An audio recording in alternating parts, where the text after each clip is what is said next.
This is the case of Good Anchor Limited versus Dmitry, Meleshko, Petrakov. Yes, Your Honor. Meleshko, Petrakov. Docket number C87-15. May I have your appearances for the record, please? Thank you, Your Honor. Good afternoon. Barry Siegel, appearing on behalf of Good Anchorage Limited. And your name again for the My record? name is sir? Dmitry Meleshko Petrakov. I represent myself. Good. Please be seated. I'm going to put some things on the record just to explain how it is that we came to be here today. And we are recording this proceeding so that we can preserve a record of anything that I say and anything that you say. The application came before me yesterday, and Mr. Siegel, on behalf of his client, provided me with papers that I believe were served upon you, sir, yesterday at about 7:30. That's right. And among those papers was an order that I signed that granted certain immediate relief, and that would be on page 4, Yes. paragraphs A through H. Yes. However, you didn't know that I was even reading this material. You didn't know that the court was considering this matter, and you didn't have an opportunity to either consent to some of these or all of these restraints, or object to some or all of these restraints. But I was convinced that I needed to make sure that certain things didn't happen, at least for one day, so that we save the thing that we're fighting over, if we are in fact fighting over it, and we preserve the status quo until such time as you can get the papers, and then you can come to court and you can tell me whether or not you consent to this relief or you object to this relief. So, the proceeding that we had yesterday afternoon is also recorded. The court reporter or We did a recording. yeah, we recorded the proceedings that we had yesterday, and that recording is available if you want to Yes. get that recording at some point. But this is an emergency application, and it requested basically immediate temporary relief. If you had notice, and if I granted the relief, I would then order that we have a hearing in about 1 month. I would then give you an opportunity, a week or two, whatever you need, to put in an opposition in writing to what the plaintiff says, if you wish. And then they would have a chance to file a reply responding to whatever you said, and then we would have a hearing in about a month. And I would decide, am I going to continue these restraints? Am I going to terminate the restraints? Am I going to expand the restraints? Am I going to restrict the restraints? And then, on the theory that there might still be legal issues that have to be decided, the case would continue and it would go forward with certain ground rules set or not. So I'm taking my time to explain this because counsel knows these things because he's a lawyer. I don't have any evidence that you're a lawyer, so maybe you don't know these processes that I'm talking about.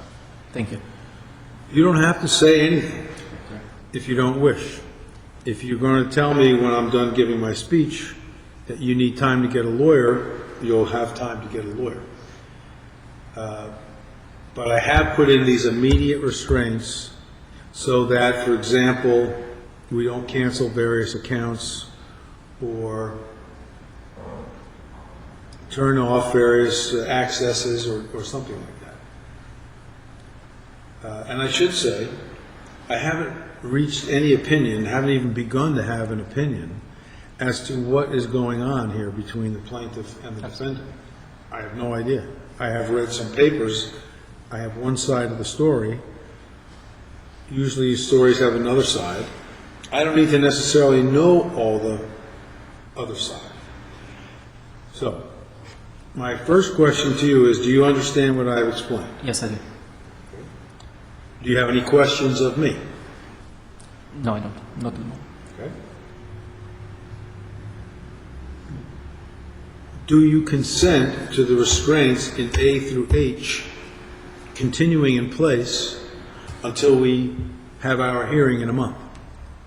Not all of them. Okay? Tell me the ones that you consent to. I consent to restraints A, restraints B,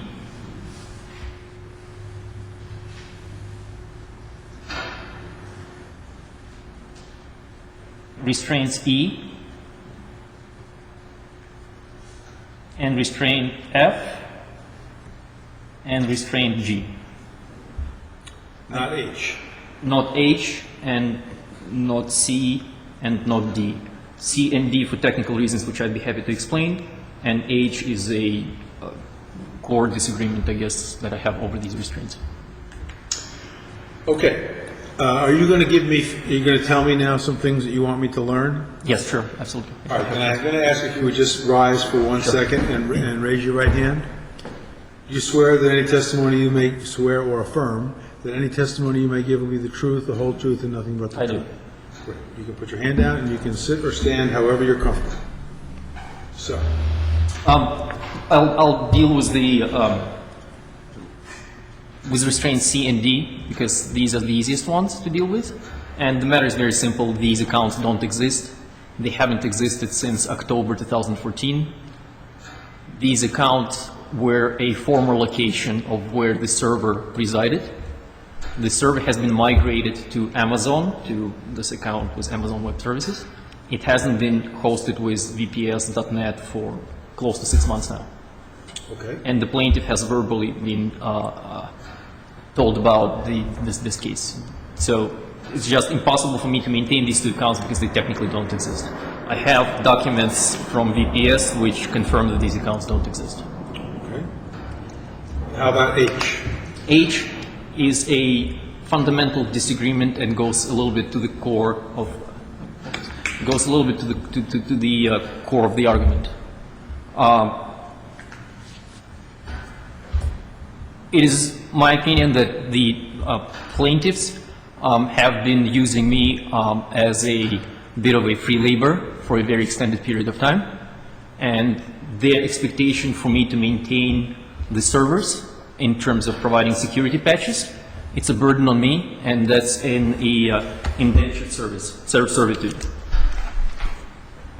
And I can expand on why I feel this way. I just don't know how much time I have. Well, maybe you could begin by explaining what security patches are. Sure. Security patches are pieces of source code which are published by the author of the website of the platform that we're using to host our website. These pieces of code periodically are released to the public in order to improve performance of a website or security of a website. There are different kinds of patches. Security patches specifically address vulnerabilities which exist in the platform, and these are third-party submissions. This is not a code written by me. This is third-party submissions which allow our platform to continue to operate in a secure fashion. Applying the security patches is not an easy procedure. It can be, the problem is that it's ahead of a time, it's hard to predict how much time and how much effort applying the security patch will take. To give you an example, in the easiest case scenario, one patch might take 15 minutes to apply and then verify that the website continues to function just as it was before. Think of it as a update to Windows that you might sometimes get. Windows requires you to restart because of an update. Similar procedure, only I have to manually apply this update instead of it's being done automatically. If things go well, within 15 minutes we're done and the website functions and we move forward as if nothing happens. In the worst case scenario that I've experienced was this website last summer. A security patch took me, after I applied the security patch, the website stopped functioning. Particular functionality on the website broke down because there was an incompatibility between the security patch and existing software on the website. I then, after that, spent 2 days fixing this matter. So ahead of the time, I cannot predict how long the patch will take me to apply, just because to find out, I need to actually apply it and then deal with the consequences of a patch application. So for me to agree to apply these security patches means that I continue to spend my time on this project, on this website, without being ever compensated even 1 cent for my efforts. And I have spent significant amount of time working over 14 months full-time on this project, creating this website without being compensated 1 cent. So to me, it feels like the plaintiffs are trying to take advantage of me one more time. That's on top of many instances where they took advantage of me before. And again, I have papers that I'd be happy to go and discuss why I think this conflict even exists. But I just don't know if I'm supposed to describe the matter. Are you the only person on the planet that can apply or continue to apply security patches No. to that account? No, I'm not. I'm the only person who has full access to the server, which will allow a patch application. Technically speaking, there could be somebody else who can give security account access to allow a patch application. My problem is that the plaintiffs have completely destroyed any trust that I have in them to manage the server. Specifically, there was an instance 2 weeks ago, if I'm not mistaken, I have papers to actually prove the date, where Dmitry has connected to the server and tried to steal the source code from the server. And the attorneys for Dmitry at the time, this is not you, sir, but previous attorney, he was notified of this. This was March 13th. This was right in the middle of negotiation where we reached out in good faith to their plaintiffs and their attorneys, and we tried to settle this matter without going to court. And instead of proceeding to negotiate with us, Dmitry chose to attempt to steal source code. So that's first, right there in the middle of supposedly good faith negotiation, that's right there break of trust. That's not the only instance where Dmitry broke trust. He also attempted to hijack my account from Amazon.com, which I own and I pay for, and have been paying for throughout all this time. He attempted to contact Amazon.com and on false pretenses hijack the account. You say you own the account? I own the account, I pay for all the accounts, anything related to the operation of the website, any expenses are coming out of my pocket. Whose name is the account in? In my name. As a agent of the... As Dmitry Meleshko. Individually? Yes.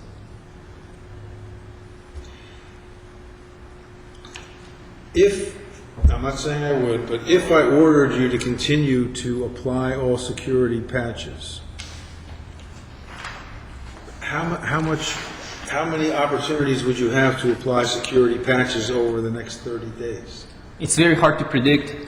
I think I can't know for sure, but I think there are 2 patches already outstanding on the server, although I need to log in and confirm, but that's just my judgment from what I've seen. Unfortunately, it's hard to predict how many of these security patches come out. Sometimes they're none, so we might as well, nothing might happen for another month, or maybe there's an occasion where there's 1 or 2 security patches per week. Now, just to be absolutely clear, I have attempted to extend an offer to a plaintiff to maintain the server, but all I asked for in return that they'd be willing to compensate me for the efforts. And this was sent again to the attorney, to the previous attorney on March 6th. This was part of the extensive letter which was sent to the plaintiffs. You do have a portion of this letter in this docket, I'm assuming it's called, but the plaintiffs chose to cut off the most important, significant portions of this letter. They only presented you, I believe, with the first paragraph. Meanwhile, the letter actually goes on for 3 pages and explains the matter in very detailed fashion. It actually goes to the core of why this partnership conflict exists. It gives a full background.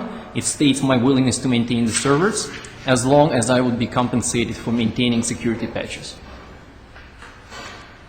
Plaintiffs have ignored these letters. For how long of a period of time did you maintain the security patches? I've been running this server first with VPS and then with Amazon.com for the last 14 months. And then when did you last not Not applied them? I'm sorry. After shutting down the website, which was February 27th, since that time, I'm not maintaining the service from a security standpoint. How much money do you want to maintain the server between now and a month from now? Originally, I have asked on March 6th, in March 6th letter, I've asked for $120 per hour, which is a sort of administrative fee, which is a market rate.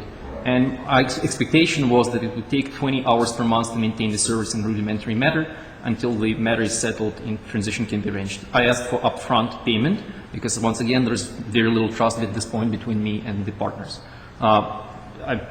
I'm extending an offer to lower the rate, and after 20 hours, I cannot guarantee that it will take more or less. This is just an estimate. I'd be willing to compensate if it takes less than 20 hours to maintain the service.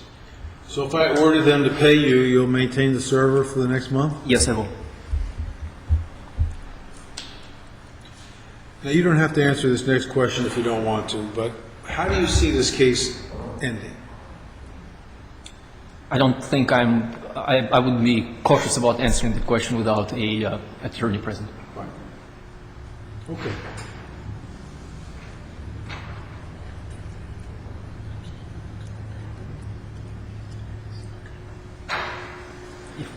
If I may, Anything else? Yes, if I may say,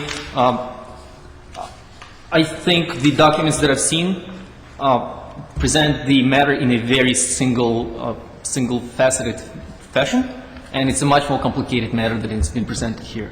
First of all, there is a big question of the jurisdiction of the court because the company is in Vanuatu, and the principals have established the company in Vanuatu. Vanuatu is a small Pacific island, and it's recently suffered hurricane.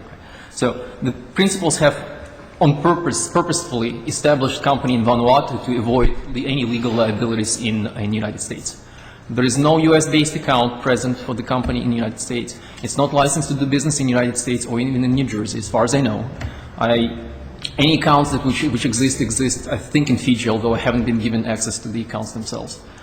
So for the company to come here and sue me, basically, instead of negotiating once again in good faith and trying to find a settlement, an easy way to resolve this matter, the companies have rebuffed any attempts any offers of settlement that my New York-based attorney has extended, and instead they chose to sue me in the court of New Jersey, where their jurisdiction actually is questionable. It's not a settled matter on itself. I think their explanation for why they sued in New Jersey was because you were here. That's fair, but I don't know whether there is, again, I'm not an attorney, so I wouldn't speak any further about this. Let me ask you another question. What is the danger of there not being security patches? There is a possibility that malicious users will enter the site, hijack the server, and proceed to either take the data or use the server for further attacks on the web. So would that be bad for you? That would not be a good thing for you? That would not be a good thing, certainly. Because you're an owner of this company. I'm the owner of the site, and this is one of the reasons why I actually shut down the site back on February 27th. Because shutting down the site meant that while I'm incapable of can't maintain the security on the site wouldn't be hackable by anybody else either. This was plaintiff has been notified about this reason. It's actually been said in the first paragraph on the March 6th letter. Moreover, the demands to leave the website up and running without qualified server administration is a security hazard, would expose the service to hacking attempts. You have to slow down. I'm sorry. Moreover, the demand to leave the website up and running without qualified server administration is a security hazard, would expose the servers to hacking attacks, and put the server and the data at risk. My client is not willing to expose the servers and data to such security risks. What is the relationship of Good Anchorage Limited to the website? Good Anchorage Limited is a company. I'm not sure how much time I have to go back in history, but this is a startup. It can best be thought of as a TripAdvisor for yachting, cruising, tourist industry. It's a website which was created in the effort to crowdsource Anchorage information from around the world. So the concept is that mariners traveling on yachts around the world would come to our website and deposit information about good Anchorage locations around the world. For example, they would tell us what's the depth of a particular anchorage is, what is the bottom composition, what is access to shore, fuel provisions, how protected Anchorage is from wind and swell, and perhaps a waypoint to get into the anchorage. The whole idea is that... I think my question was unclear. Let me see Yeah, if I I'm sorry. can clarify. I read their papers as saying this is their website. Sorry. This is their, these are their accounts. No, Not true. no, this is my property. So they don't, does Good Anchorage have any rights with respect to the website? Not that I can think of. This is actually the argument of dispute. There is a partnership of which I'm a part owner, and there is a website which I spent full-time developing without being compensated for it. There was created a partnership conflict over the ownership, and instead of resolving this conflict in a peaceful manner, the principals continued to rebuff my attempts to resolve equity questions, and instead chose a court lawsuit to basically, as far as I can say, take all the work that I've done without ever compensating me for it. Do you have any idea how much money the company has made in the last year, if any? I have very vague idea because I don't have access to the bank account for the system, and I haven't been told by the principals of the exact revenue. I can estimate, and this is the best estimate, and I do not claim to be accurate.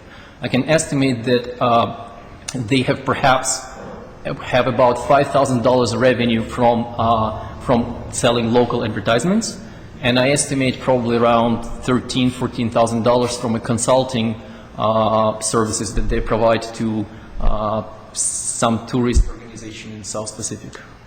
And how about expenses? I personally have put about $5,000 of my expenses into this website, developing this website. As far as I know, again, these are very rough estimates because I actually didn't see the exact figures. I think Todd has put in about $20,000 or $25,000, and I assume that Dietmar, by my estimates, put in about $15,000. But again, I do not claim to be accurate. This is just these are my guesses. Okay. Is there anything else you want to tell me?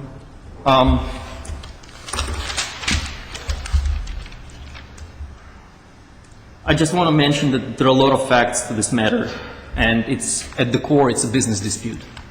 It's a business dispute over the equity, and I feel like I wasn't treated fairly by the partners. That was the core of the dispute. Furthermore, this dispute has been going on for several months. This dispute started around November 2014. There are numerous email conversations going back and forth between me and the principals of the company trying to resolve this dispute. There were signs that the dispute was resolved, and then there was a regression back to the conflict mode between me and the partners.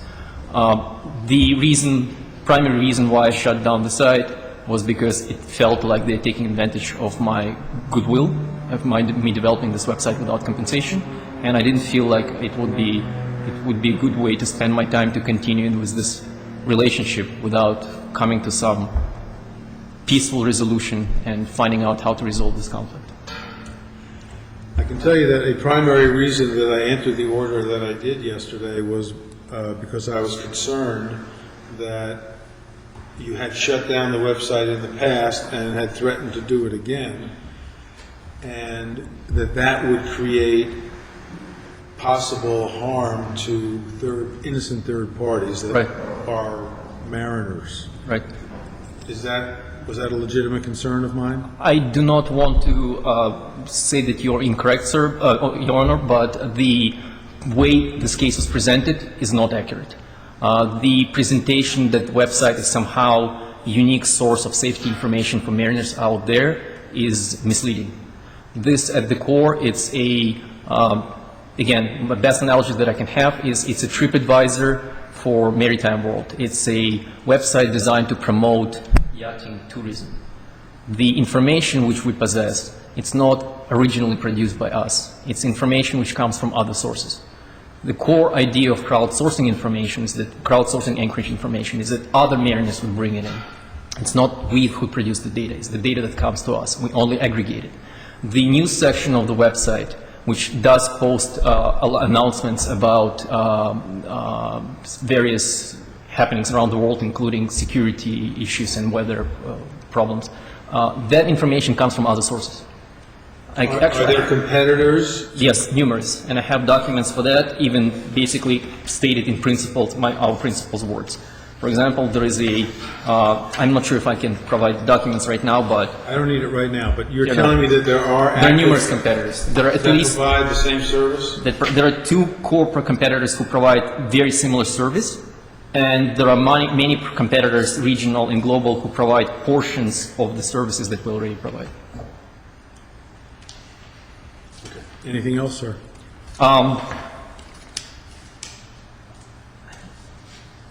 I could object to many points in this, but I just don't know if this is the right time. No, the or only place. thing we're really talking about today is whether or not I'm going to order C, D, and H between now, today, and when we get back together in about a month. That's the only question on the table for today. Okay, so for C and D, I can provide you with a document which says that the accounts have been canceled. It's just impossible for me to maintain something that doesn't exist anymore. I heard, you don't have to repeat your Sorry, arguments. sorry. I heard what you had to say. Okay. Okay. Sorry. Judge, there's, I think, an easy answer to H, which may very well satisfy the defendant. He has indicated that when you ask the question, is he the only person in the world, I may be paraphrasing, but in effect, your question, I think, was going to the point, is there someone else who could apply these security patches? And I believe I recall his answer being, if I gave them access to the website, they could do that. So I would suggest to the court, easy, if he's unwilling to make to do the security patches, then he can give access to Good Anchorage, and they will do the security patches. So he doesn't have to take his time, uncompensated time, to do it. I mean, as he's pointed out, and as I indicated in my papers, the company has no net income. It's pretty much expenses. So if the court were to say he has to apply the security patches, but I'm going to order that it be paid, then it requires my clients, in effect, the two other principals of the company, to reach into their own pockets and pay it. And even the defendant has not disputed the fact that the number that I put in, that my client's actually, Mr. Petitioner, put in his certification, that he and his other partner had put in about $45,000 of their own money, is accurate. So without, at this moment, taking control, as it were, of the website from the defendant, he can grant access, which would permit my clients to be able to apply those security patches. And I don't see the downside or the danger if that were the case. What about the allegation that this is his website? Well, then my response is, if it's his website, why is he asking the corporation and expecting to be reimbursed for the Amazon expenses? I attached as an exhibit to the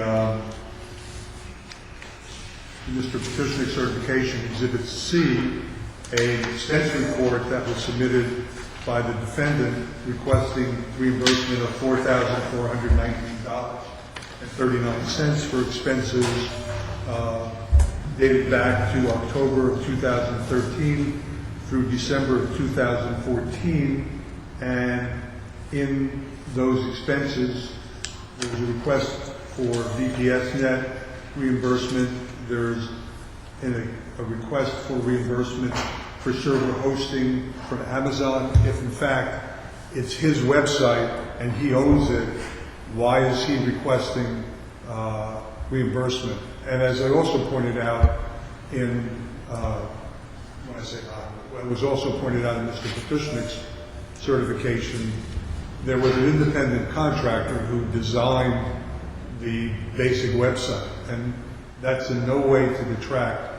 I have been told by Mr. Petushnik that the defendant certainly added a lot to and spent a lot of time on the website, but it's not his website, you know. And I think the fact that he has asked for reimbursement and the fact that it just on the face of it makes no sense for good Doesn't Anchorage. the opposite make no sense? That he wouldn't be looking for you to reimburse him if it was your website. No, I think that's exactly. He laid out his own money.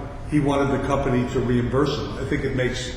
I respectfully disagree. I mean, if he says it's his website, why is he asking us to reimburse him? Well, look, your client can write a check for $2,400, and then there's no irreparable harm between now and a month from now. What's $2,400? An estimate of the amount of work that it would likely take between now and a month from now at $120 an hour for 20 hours worth of labor. Well, as I said, Judge, that requires my clients to reach into their own pockets. There isn't the income. They can't write a company check because there isn't the income as compared to the expenses to be able to do it. But they, you know, if the court... If they're going to be willing to let mariners go crashing into continents and each other for $2,000, I don't know what I can do about that. Well, as I said, there's an easy solution. Let him grant full access to the website, and my clients will arrange to do that. What about that? I don't find it acceptable because, once again, there's no trust at this point between me and the plaintiffs. Dietmar specifically, on March 13th, my attorney has sent an email to Michael Zussman, an attorney for the plaintiff at the time, specifically stating that, with that in mind, please be advised that my client has informed me that he has identified voluminous, unusual, and suspicious attempts to download files from the FTP server in recent hours using Dietmar's credentials, as well as over the course of the past week. So, as a safeguard, the files and the FTP server, my client had shut down FTP server. The website continues to be functional in operation. So, Dietmar has attempted, as far as I can say, at least, that somebody using his IP number and his account has attempted to download files from the server. He had no legitimate reason to try to attempt to download these files, as far as I can tell. Judge, I view it as an attempt to steal the work that I've done. let me make a suggestion then, Judge. If the defendant can identify, if full access were given to my client, if he were to identify things that concern him, that he's concerned that they might do if they had full access, other than apply the security patches while we're waiting to reach a hearing on this matter, I would have no objection, if he can identify them for the court, to including that in an order that my clients are restrained and enjoined from doing the things that he fears that they might do. And then, if they have access to apply the security patches, then they will go ahead and do that. Okay. I'm prepared to rule, unless anybody has anything else they want to add. I'm concerned, my biggest concern right now is that because of the complications of the Vanuatu law and how this applies to New Jersey and jurisdiction, I'm afraid that the plaintiffs will take the code which I've developed, run away with it using, symbolic words, and never compensate me for the work done. All right, well, look, unfortunately, I can't solve the entire matter. I can just decide whether or not I'm going to continue or modify or delete any of the restraints. You'll notice that on the return date, they're going to want all the things that are on page 2, 3, 2 and 3.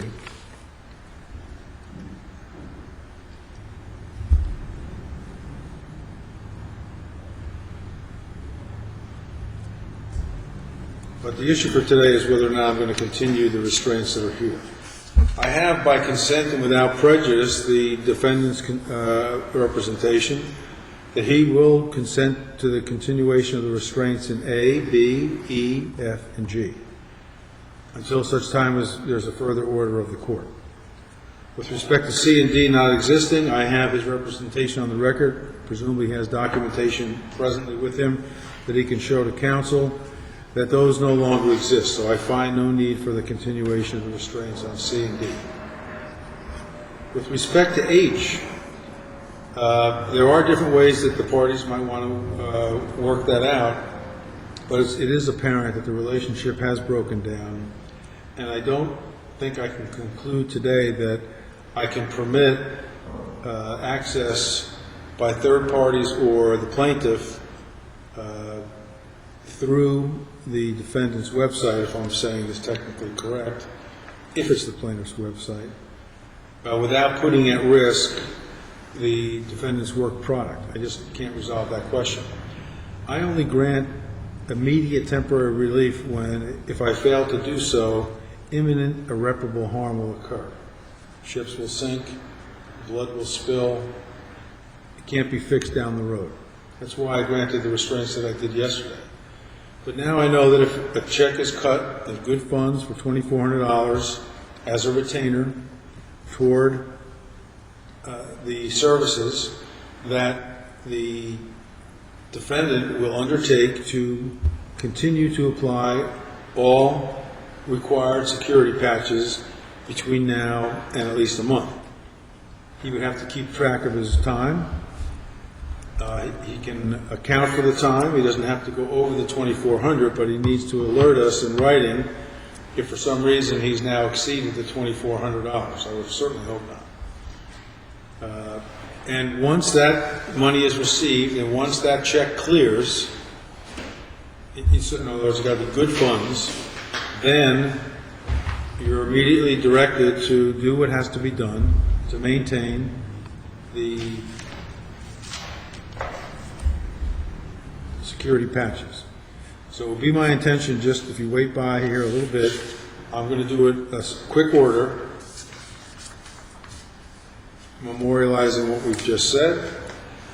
Your written opposition, if any, to this application is brought, it has to be filed by April 16th, reply by April 23rd.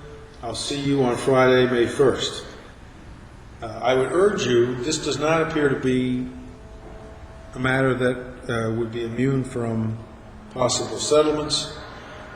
Maybe having orders in place will facilitate that. Sometimes it does, sometimes it just exacerbates it.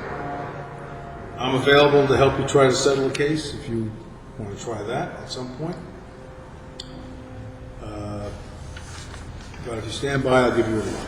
Judge, before you leave, I'd just like to clarify one point and ask one other point. The first is, your order is not ordering us to pay $2,400 as a retainer. Your order is saying, if you pay $2,400 as a retainer, then the defendant will have to apply the security patches.